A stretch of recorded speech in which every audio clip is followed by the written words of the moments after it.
ఇంట్లోకి రాగానే ఫస్ట్ నాకు ఒక అద్భుతంగా అనిపించింది. అంతే ఏందన్నా నెక్స్ట్ లెవెల్ ఉందన్న బైక్ అది. సో అందులో సగం ఉన్నా నేను. ఏంటి బైక్ స్పెషల్? ఈ బైక్ ఇక మన ఉంది డ్రీమ్ బైక్ అన్నట్టు. ఓ నబిల్ భాయ్ బైక్ ఏనా ఇది? నబిల్ ది పర్సనల్ బైక్ ఇది. అంటే ఇద్దరం యూజ్ చేస్తాం కానీ ఆయన తీసుకున్నాడు పర్సనల్ గా. ఓకే. కాస్ట్ ఎంత ఉంటుంది అన్న? దీని కాస్ట్ వచ్చేసి మనకు టోటల్ 25 lakhs పడ్డది అన్న. వామ్మో 25 lakhs అన్న, మంచి కార్ వస్తుంది కదా అన్న? కార్ వస్తుంది కానీ ఇప్పుడు ఫర్ సపోజ్ నేను ఇన్నోవా ఆర్ ఏదో కార్ తీసుకున్నా అంటే మీరు అరే కార్ రాబోయే అని యూజ్ చేస్తారు. ఇప్పుడు బైక్ గురించి మీరు అడుగుతారు because it is special right. Innovative గా థింక్ చేస్తున్నారు. ఆఫ్ కోర్స్ ఉంటుంది ఎందుకంటే వరంగల్ డైరీస్ వాళ్ళు. Warangal diaries and Nabil Afridi thinking కూడా కొంచెం యూనిక్ ఉంటది కాబట్టి ఆయన మనకంటూ ఒక గుర్తుగా మనం ఉండాలి అన్నట్టు తీసుకున్నాడు. ఇది హయాబుజా అండ్ దీనికి ఎగ్జాస్ట్ ఉంది జబర్దస్త్. అవునన్నా నాకు వచ్చేటప్పుడు నేను అనుకున్నా. సో నబిల్ భాయ్ బండి పైన వెళ్తుంటే సౌండ్ కే జనాలు అంతా వచ్చేస్తారంటే పిల్లలు అంతా చేసారే అన్నా నమస్తే అనుకోబోతున్నట్టు. అవును నిజమేనా? అది చాలా నిజం అది. ఎందుకంటే ఇది 1300cc bike.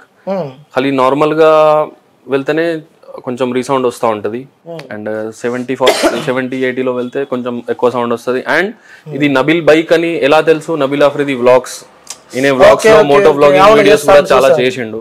So and 1 in Warangal అన్నట్టు ఇది వరంగల్ లో ఒకటి కాబట్టి. సో అదే ఇంకోటి అడగబోతున్నా. సో వరంగల్ మొత్తంలో ఏకైక బైక్ ఇది ఒకటే ఉందంట, వాస్తవేనా? వరంగల్ లో ఏకైక బైక్ ఇది ఒకటే ఉంది.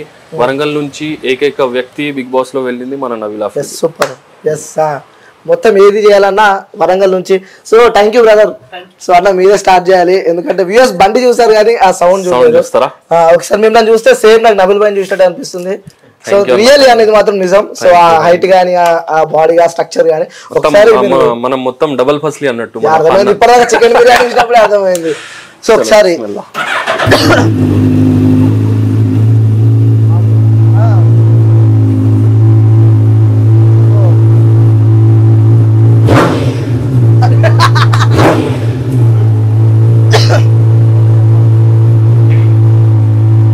సౌండ్ అయితే నెక్స్ట్ లెవెల్ ఉందన్న. సో ఒకసారి అనొచ్చా?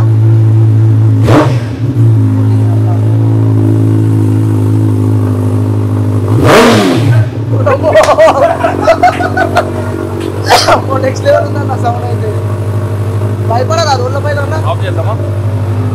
వామ్మో ఏందన్న సౌండ్ ఉంది కానీ మనం భయపెట్టే ఉద్దేశంతో మనం పోము, నార్మల్ గానే వెళ్తాం. కానీ బైక్ పోతా ఉంటే అంత రాదు సౌండ్. మనం ఎక్సలేటర్ గుంజుతున్నాం కాబట్టి సౌండ్ కి మనలు అటుపోయారు మొత్తం అటు ఇటు బయటకు వచ్చేస్తారు. సో అనిల్ భాయ్ ఇంకోటి మర్చిపోయినా నేను, మన బండి పేరు నిక్ నేమ్ వచ్చేసి సింబా. ఓకే, నిక్ నేమ్ కూడా ఉంటది దీనికి. ఓ సూపర్. అరే అన్న మనం బండి మర్చిపోయినాం అంటే ఇంట్లో ఏదో కొంచెం బండి ఉండాలని చెప్పి యాక్టివ్ తెచ్చి పెట్టుకున్నారు లేకపోతే? లేదు అది యాక్చువల్లీ మా డాడీది. ఓ సారీ.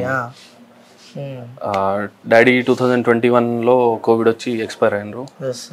సో అది అట్లనే ఉంటది ఇక మెమొరీ ఎప్పటికి అట్లనే ఉంటది ఇక అది బండి. ఓకే, నబిల్ భాయ్ తీస్తాడా మీరు కానీ? అందరం నడుపుతాం మేము. డాడీ మాతోనే ఉన్నాడు అని అనుకుంటాం, ఒక మెమొరీ లాగా. ఓకే. అండ్ ఇగో డాడీ చాలా అంటే చాలా, ఈ రింగ్ కూడా మా డాడీ ఇచ్చింది బ్రో. అట్లా డాడీ చాలా సపోర్ట్ చేసిండు చిన్నప్పటి నుంచి ఇప్పటి వరకు. మేము ఇట్లా ఉన్నామంటే మా పేరెంట్స్ వల్లనే. పేరెంట్స్ సరిగా ఉన్నారంటే పిల్లలు సరిగా ఉంటారు. అంటే ఆయన పెంచిన విధానం అట్లాంటిది అన్నట్టు డాడీ. ఏది అడిగినా ఇప్పుడు నువ్వు అండ్ ఇంకోటి కొడుకులు ఏం తప్పు చేసినా మనోడు సపోర్ట్ చేసేది. స్కూల్లో ఏమైనా అంటే గొడవలు లేకుంటే స్కూల్లో ఏమైనా కంప్లైంట్స్ ఉన్నా ఈయనే వేరే పేరెంట్స్ వల్ల అంటే వేరే స్టూడెంట్ వాళ్ళ పేరెంట్స్ ద్వారా పోయి మాట్లాడేవాడు. అంత మంచి క్యాండిడేట్ అన్నట్టు. మా ఫ్రెండ్సే ఉన్నారు, ఒక 20 members ఉన్నారు. అందరి మీద కంప్లైంట్ వచ్చింది. సో అరే నేను మాట్లాడతా వారా అని అందరి తరపున ఆయన మాట్లాడిండు. అంటే అట్లా సపోర్ట్ చేస్తారు అన్నట్టు. కోవిడ్ వల్ల లైఫ్ ని మొత్తాన్ని డల్ చేసింది అనుకోవచ్చు. సారీ అన్న. అండ్ కరెక్ట్ మేము ఎదిగే స్టేజ్ లోనే మేము ఆయనకి మేము ఏందో చూపెడదాం అనే స్టేజ్ లో ఇట్లా అయిపోయింది అన్న. అండ్ ఇంకోటి ఇది నా బండి. మ్యాచింగ్ అవును.